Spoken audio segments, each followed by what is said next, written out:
And joining us now on This Is the Day is Sister Lea Lahoud, who joins us via Skype from Lebanon. She's with the Maronite Order. Thanks you so much for being with us, Sister. Thanks for having me. Maybe if you could start off by telling us about your call to the consecrated life. Yeah, talking about this subject is one of the hardest subjects, maybe because it's hard to explain it. It's just an inner feeling. I always had this inner feeling since I was a child, maybe when I was around 12 or 13 years. I always felt I wanted to be a nun, and I always argued with my mom and dad because they never wanted me to be a nun. So I remember well, my mother always told me, like, she knew that I hated lentils. So when she did lentils, I never eat lentils. And she always told me, if you go to the monastery, they always cook lentils. And it happened that when I first entered the monastery, the first days they had lentils even for lunch, either for lunch and for supper. So I was like, oh gosh, she was right. but this didn't last. And my dad, he always told me to, like, he was kind of telling me to postpone it to later. He was kind of telling me, you finish high school, then you go. Then he told me, you finish college and then you go. Like, he was trying to push it, but it didn't work for them. So for me, I had to take a decision, not to be like on the fence all my life. I had to take a decision and give it a try and decide if it's my life or not. And I always asked God, if you really wanted me to be a nun, give me a sign. And I was expecting God to come and poke me and to tell me, you have to go to the monastery. He never did, but I got lots of signs. I always felt I had to be a nun. And well, since I entered the monastery, I lived the fulfillment and the peace I was looking for all my life. That's great.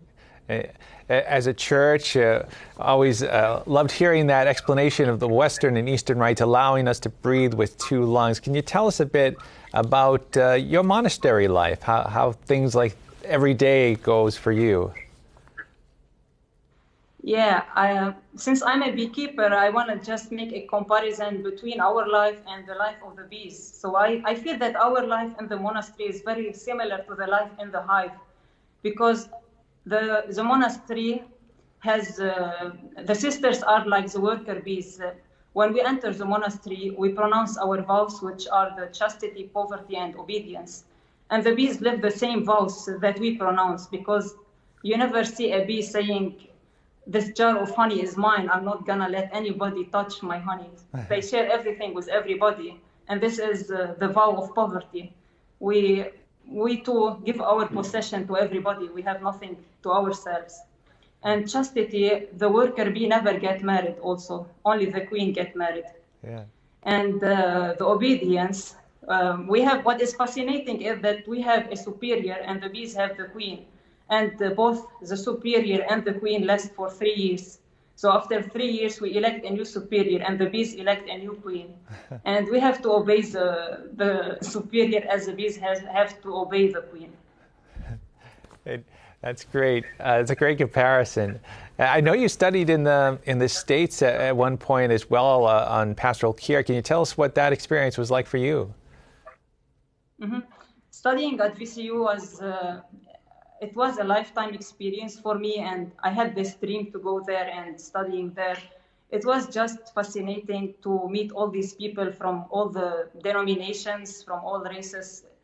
It was just amazing to make friendships with everybody, and everybody was so helpful. Without them, I would never make it, because when I first went to VCU, I've never worked in a healthcare team before I went to VCU. You know, I was working in other things, and when I first went there, everything was kind of weird, and odd to me, especially the terminology they use in the hospital. It was like each floor has different name. It was like KICU, NICU, CASICU, PICU, L&D, and it was like the orientation week was like, oh my God, what they are talking about.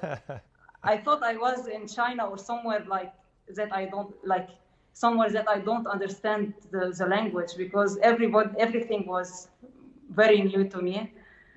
But because everybody was so helpful and everybody was so friendly, it took me maybe a couple of days and everything worked well. And at some point, you switched career paths. Did you get involved in graphic design as well, I understand? Yes, correct. You know, I wanted to be a nurse actually before I studied graphic design. Okay. And when I went to nursing, I was like, there are lots of memorizing. And I was like, let me pick something else more entertaining. I don't want to be studying. So I still like nursing, and that's why I switched to be a chaplain at VCU, because I still love to be with patients and do something in the healthcare team. That's great.